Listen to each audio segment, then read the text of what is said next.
Oi, gente, bom dia. Vim aqui hoje para falar sobre depressão.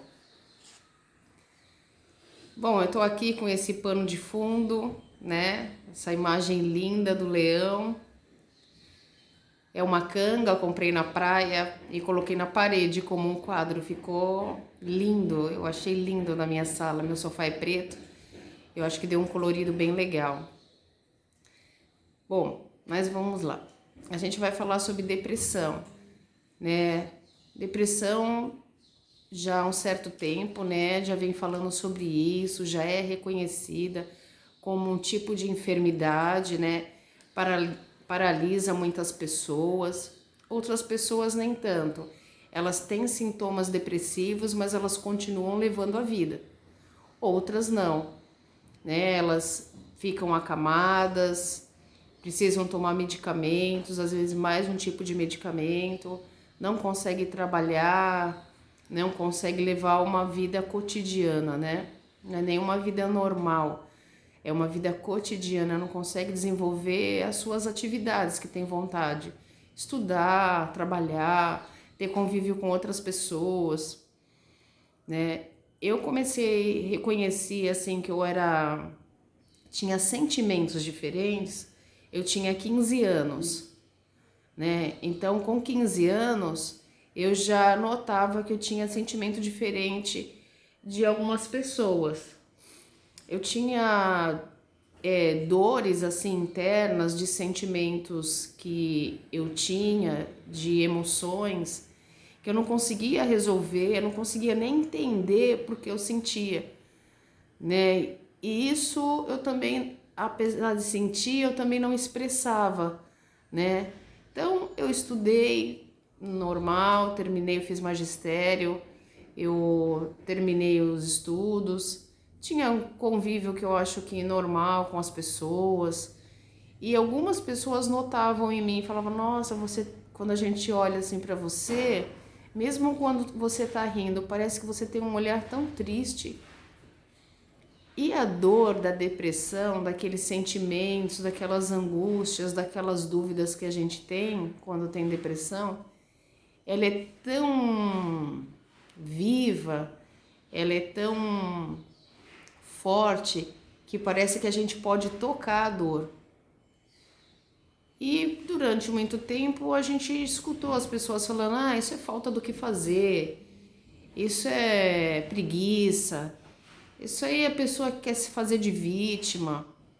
Então, a gente realmente se coloca numa situação de vítima, né? De autocomplacência também.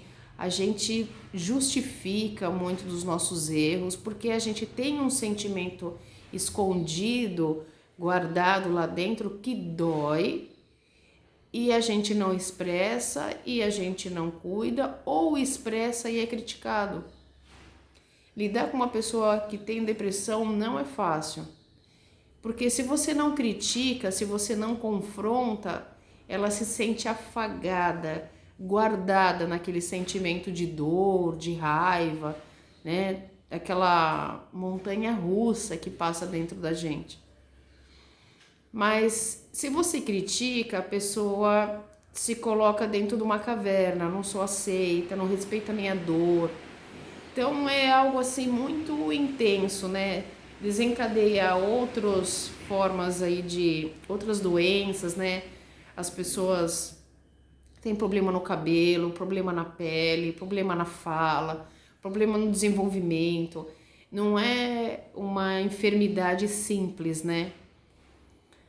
Bom, então eu reconheci que eu era assim, que os meus sentimentos eram diferentes das outras pessoas, eu tinha uns 15 anos. Eu achava que eu jamais ia chegar aos 30 porque eu tinha vontade de morrer. Eu não fazia assim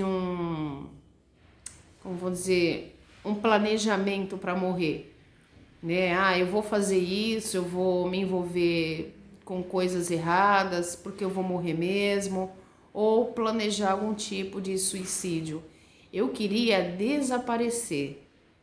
Eu pensava assim, eu sou muito diferente das outras pessoas. Eu ainda acho que eu sou um pouco diferente dos outros. hoje por outros motivos, mas eu sempre achei que assim, eu não me enquadro para amizades, eu não me enquadro para relacionamento, eu não me enquadro. Sempre tem um grupo para fazer alguma coisa, eu não me enquadro. Se tinha algo assim que não sei se a palavra libertava, mas que eu me sentia mesmo livre, é quando tinha peças de teatro na escola. As meninas que vão ver esse vídeo aqui da época da escola, que a gente tem um grupo no WhatsApp, talvez possam comentar isso. Mas eu me sentia livre.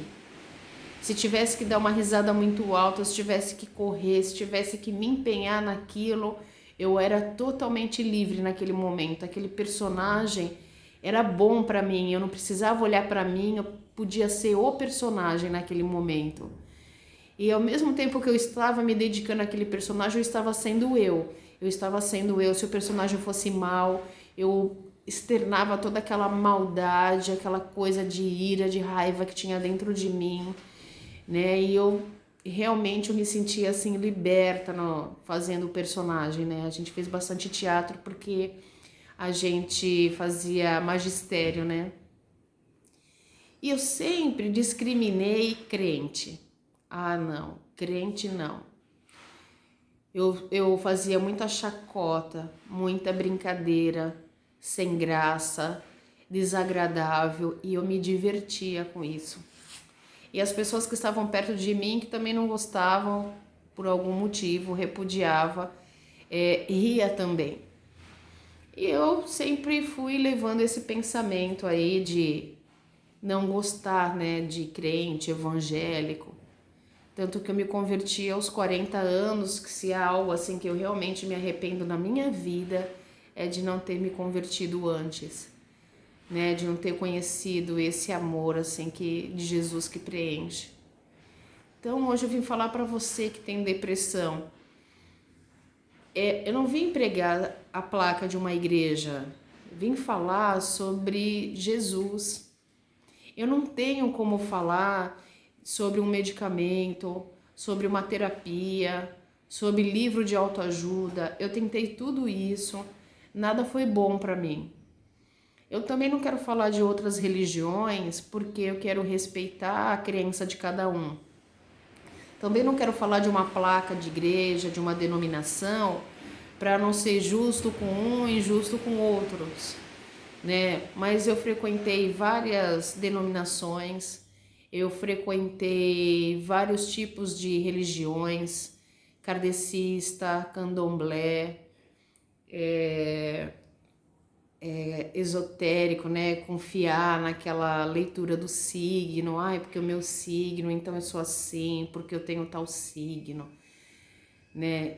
Então, a depressão, ela me levou a buscar sempre alguma coisa nessa parte da religião. Eu sentia assim que algo me chamava para esse caminho. Livros de autoajuda, eu sou totalmente contra. Se você lê livro de autoajuda e é bom para você, eu respeito. Para mim foi péssimo. Nunca é investigado o que realmente tem. Para mim sempre foi assim uma motivação para eu acordar de manhã e sempre dizer palavras, alimentar pensamentos que eu vou ser uma pessoa melhor e mais feliz, né? Independente do que eu estava passando.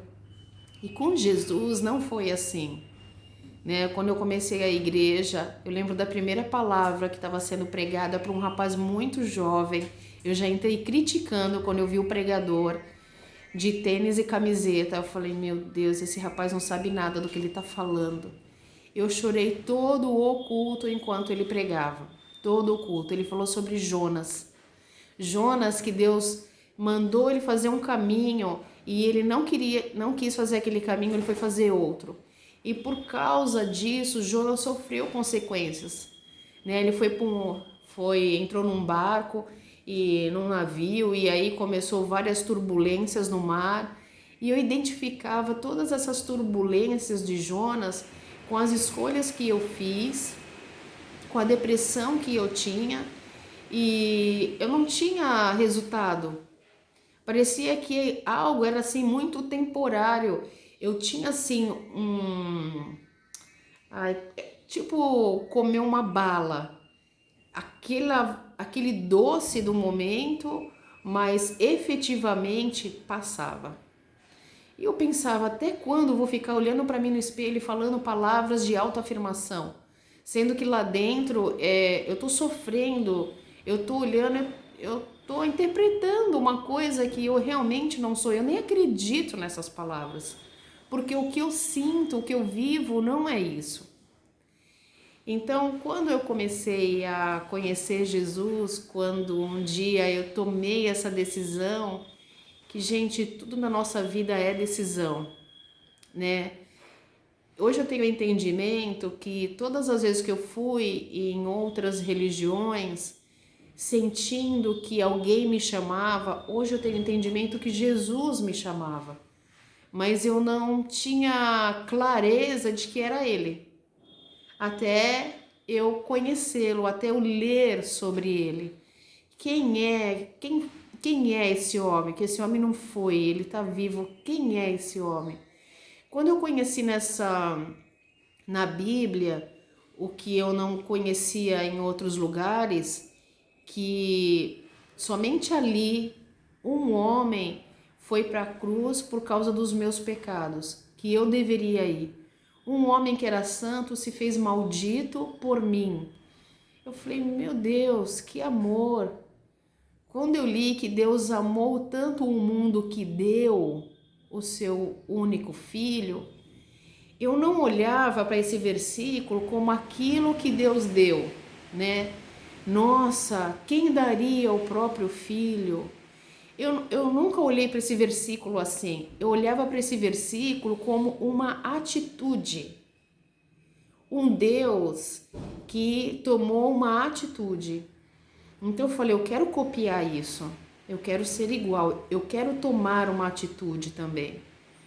Então um dia eu fui encaminhada por duas amigas para ir para determinada igreja. Eu fui e, como eu já falei, né, a palavra de Jonas estava sendo pregada. Eu chorei todo o culto e eu saí de lá aliviada no choro, mas no dia seguinte eu estava igual. Nada tinha mudado em mim. Eu fui para outro culto, chorava todo o culto sem parar. Parecia que eu ia gritar, ficava com vergonha, colocava a mão na boca. Aquilo me aliviava por alguns dias e nada mudava em mim. Aí eu pensava, caramba, é tudo igual. Não tem uma explicação. Virei quase toda a água aqui em cima de mim. Eu pensava, é tudo igual, não tem uma explicação, né, para isso.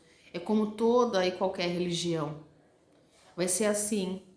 Como muitas pessoas falam, eu quero ir para a igreja, me sinto tão bem quando eu saio de lá. Nossa, o louvor, o culto. Mas não é isso que Jesus, que Deus tem para os filhos, não é isso. O que ele tem é salvação, arrependimento e mudança. A salvação, quando você está lá e você reconhece, você entrega a sua vida e fala, Jesus, o Senhor é o Senhor da minha vida. O Senhor é o meu Salvador. Essa é a primeira parte. A segunda, quando eu realmente comecei a frequentar culto pós culto, eu via o quanto eu precisava mudar. Os teus defeitos, eles vão ficando claros nos teus olhos. Então eu via a minha arrogância, a minha ignorância ao falar com as pessoas, que Deus me mostrou que eu era assim porque eu tinha dores, eu queria me defender, então ninguém podia me magoar mais. Eu já estava me defendendo, eu já estava lutando, mesmo se a pessoa não estivesse fazendo nada para mim. Então eu comecei a pedir perdão. Eu fui atrás de algumas pessoas que eu tinha pontualmente raiva, que eu não gostava de jeito nenhum, que eu tinha problemas de relacionamento com essas pessoas. e eu fui procurar essas pessoas e pedir perdão. Esse mesmo pregador, eu falei para ele assim: por que eu preciso pedir perdão se eu não fiz nada? Eu não fiz nada para essa pessoa. Porque a gente sempre se acha nessa situação, a gente nunca fez nada, né? Ou se a gente fez, não é tão grave quanto aquilo que o outro fez pra gente, né? A gente sempre, não, fulano é que tem que me pedir perdão. Eu sou a filha, é a minha mãe que teria que fazer isso por mim, não eu por ela. Então é ela que tem que me pedir perdão. Eu sou a mãe, então é meu filho que tem que vir pedir perdão pra mim. Eu fiz tudo de bom para essa pessoa, ela não reconheceu. É ela que tem que vir pedir perdão para mim. E esse rapaz falou assim para mim: Mônica, quando você dá o primeiro passo de pedir perdão, uma porta é aberta. Uma porta é aberta. Quando essa porta é aberta, algumas coisas podem acontecer. Essa pessoa pode te perdoar ou não perdoar. Mas o importante é que a porta que você abriu é disponível para o perdão e para o arrependimento. Independente do que você fez. E quando eu entendi que espiritualmente falando, ou vamos falar de sentimento, dos nossos sentimentos assim, falando sobre o perdão e o arrependimento, quando eu abro essa porta, vamos pôr assim, a porta do meu coração, a porta do meu entendimento, quando eu vou até alguém e peço perdão, eu estou mostrando para ela, ou eu estou mostrando para Jesus que, olha, o meu coração está aberto e ele sofre com isso. Olha, o meu sentimento está aberto e eu sofro com isso. Eu me sinto injustiçada com isso. Então, muitas pessoas, eu fui pedir perdão e foi muito bom. Foi muito bom. A maioria das pessoas que eu pedi perdão, elas falaram assim: Mônica, sou eu que tenho que te pedir perdão. Nossa, aquilo me desmontava, mas eu não conseguia chegar até você. Eu também não conseguia dar esse primeiro passo. Ainda bem que você veio. Mas já teve pessoas que foi muito difícil eu andar. O andar é andar mesmo. Até aquela pessoa onde ela estava, chamá-la, começar a verbalizar o pedido de perdão.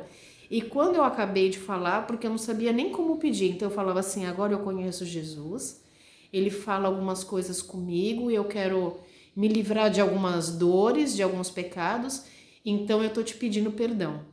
Eu tô te pedindo perdão porque eu não sei o que eu fiz para você fazer isso para mim, mas eu quero decidir hoje perdoar. Eu quero pedir perdão para você do meu comportamento, das minhas atitudes, da minha fala. Então eu quero pedir perdão. E a pessoa fala assim para mim: eu não tenho nada para perdoar, quem perdoa é Deus. Vai pedir perdão para Deus. Isso é uma reação quando você abre a porta. E eu vou te falar, eu saí daquela situação de primeiro momento indignada. Falei: Deus, não era isso que eu tinha que fazer? E Deus encheu o meu coração de alegria, de choro. Era um sentimento que parecia que estava sendo arrancado de dentro do meu peito, de dentro de mim. Parecia que aquela luta, ela não era mais minha. Aquela luta, eu falei: Senhor, luta por mim porque eu não consigo. E assim foi. Fui caminhando assim, pedindo perdão para muitas pessoas, porque eu reconhecia, ficava claro, tinha luz nos meus erros, nas minhas falhas, tinha muita claridade, não dava para deixar escondido embaixo do sofá, lá no cantinho do coração. E eu percebi que como isso fazia bem para mim e fazia bem para as pessoas que eu estava pedindo perdão. Então, aos poucos, cada vez eu sofria menos, cada vez tinha menos dor. E essa dor, ela foi substituída por um grande amor, né? Outro dia eu faço outro vídeo falando sobre o meu coração, mas hoje eu queria te incentivar a procurar Jesus não pela placa da igreja. Você pode começar aí dentro da sua casa, porque crente não é santo. Crente não é perfeito. Paulo fala em Romanos que não há um justo sequer que mereça o sacrifício que Jesus fez por nós. Mas antes, a gente tinha antes de Jesus, do sacrifício de Jesus, a Bíblia diz que a gente não se chegava a Deus para orar. Alguém precisava orar por nós, o sacerdote. Então, a gente tem que entender que a gente tem liberdade com Jesus para falar com Ele dentro do nosso quarto, dirigindo, dentro do banheiro, em qualquer lugar. Crente não é santo. Gente, você tá vendo esse vídeo e tá falando, você não vai à igreja porque você conhece algum crente, algum evangélico que não tem um bom comportamento, não tem uma atitude que você aprova, não tem problema. Ele ainda está sendo educado, ele ainda precisa pedir perdão. E isso é um processo, como é o nosso amadurecimento. Não é? A gente não tem uma determinada idade que o dente de leite cai e a gente fica sem dente. E a gente se acha bonito, as pessoas falam, olha a janelinha, olha o fofinho. Então, é a mesma coisa. Quando a gente chega para Cristo e a gente apresenta as nossas dores, a gente se apresenta nosso coração, que a gente se apresenta e fala, Senhor, que a gente declara, Senhor, Senhor é o Senhor da minha vida, conduz a minha vida, me cura.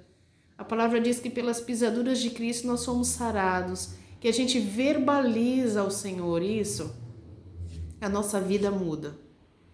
A nossa vida realmente muda e é passo por passo. Cada vez que a gente decide obedecer, é um passo. Cada vez que a gente decide pedir perdão, é um passo. Cada vez que a gente se arrepende, é um passo. Não é um remorso. Eu xinguei. Eu xinguei uma pessoa, eu não deveria ter feito isso. Jesus não faria isso. Eu quero copiar Jesus. Eu não quero ser Jesus, mas eu quero copiar Jesus.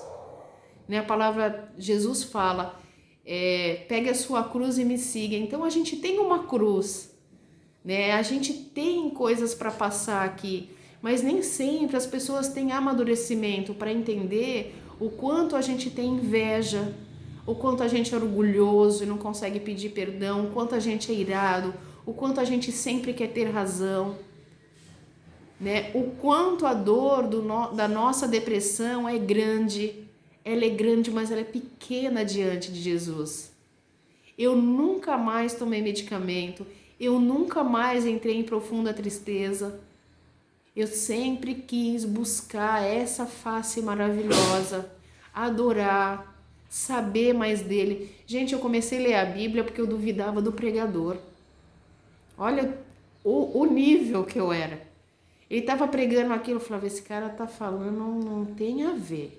Ele tá me enganando, mas eu não. Eu não vou ser esses crentes que o que o pastor fala, eu acredito em tudo, não. Vou ler a Bíblia só para, se ele falar alguma mentira, eu falar que ele não tá falando isso. Olha, e cada vez que eu lia, mal sabia eu que eu tava buscando a Deus, buscando quem Ele é, como Ele é, o que Ele pensa, o que Ele quer de mim. Sim, gente, o pastor pode errar. Pode fazer um comentário pessoal, pode sim ter um entendimento diferente de um outro pregador, um entendimento diferente do que você teve da palavra, mas o importante é a palavra, o importante é a palavra de Deus. Jesus é a palavra viva de Deus, né? O verbo, né, de Deus, Jesus, amor, cura, libertação, salvação, arrependimento, perdão. Então não olha para o homem da igreja, olha para Jesus da Bíblia. Porque se você for cristão e estiver ouvindo esse vídeo, você vai pontuar, lembrar de pessoas na igreja que têm comportamentos que não estão de acordo com a Bíblia. Não é verdade? Mas a gente tem o comportamento? Será que eu, Mônica, tenho o meu comportamento retinho como tudo que diz na Bíblia? Eu não tenho. Eu ainda falho muito. Eu ainda peco. E vou pecar até Jesus voltar. Não é porque eu quero, quando eu falo essa frase. É porque nós viemos do pecado. A gente está no mundo de pecado. Mas a gente tem que buscar cada dia mais lavar o nosso coração. A palavra diz que do trono de Deus fluem rios de águas vivas. Então pegar o nosso coração e lavar nessa água. Lavar como? Lendo sobre Jesus. Não tem como, a palavra de Deus diz que a palavra dele não volta vazia. E se você é cristão, faz um vídeo, posta teu testemunho, fala o que Deus fez, não é para ficar guardado para você. Né? A gente tem a Bíblia, mas as pessoas têm dificuldades, as pessoas não acreditam muito. Então a gente pode dar um testemunho. Hoje eu vim dar o meu testemunho de depressão. Gente, tô sem óculos, quase 27 minutos. Ficaria muito mais falando sobre o que Deus fez na minha vida, mas vou fazendo outros vídeos. Eu vim aqui te estimular, te falar que sim, esse amor é o amor verdadeiro. Não espere de pessoas você ser amado, porque as pessoas são falhas, como você. As pessoas, elas têm expectativa e realidade própria do que é o amor, do que é ser amado. Pessoas se sentem amadas escutando palavras de amor. Outras pessoas se sentem amados sendo tocados, abraçados. Mas aquela pessoa que vai dar amor, ela também tem a sua outra linguagem de amor. Tem um livro que fala sobre isso, eu acho que são as 5 linguagens do amor. Então, por exemplo, se eu lido com a minha filha, que para ela se sentir amada é receber palavras de amor, e para mim, amar é cuidar da casa, cuidar da comida, cuidar do bem-estar, ela não vai se sentir amada nunca, né? Porque a nossa linguagem de amor é diferente. Mas Deus é amor, é poder, é justiça, é misericórdia. Deus é vida, Deus é fortaleza, Deus é esconderijo. É ali que a gente se esconde, é ali que a gente derrama. Senhor, eu tenho pecado de pornografia, eu tenho pecado de mentira, eu tenho pecado de adultério. É ali que você fala para esse Deus. E ele fala: filha, eu vou cuidar de você porque você está me contando. Você está verbalizando, você está falando para mim que você não quer mais fazer isso. E eu vou te ajudar. Eu vou pôr a verdade aí no seu coração. Aí cabe a nós o quê? Obedecer. Como muitas de nós fomos educadas, meninas não sentam com a perna aberta. Cabe a você obedecer ou não. Fala: não, isso não quer dizer nada, eu posso sentar do jeito que eu quero porque eu sou livre. Amém? Você senta como você quer. É uma escolha sua seguir Jesus. É uma escolha conversar com Ele. É uma escolha contar suas dores. É uma escolha ser obediente. Amém? Que o meu testemunho seja uma semente para a sua vida. Que se você sofre de depressão, não tenha expectativas em autoajuda e em pessoas.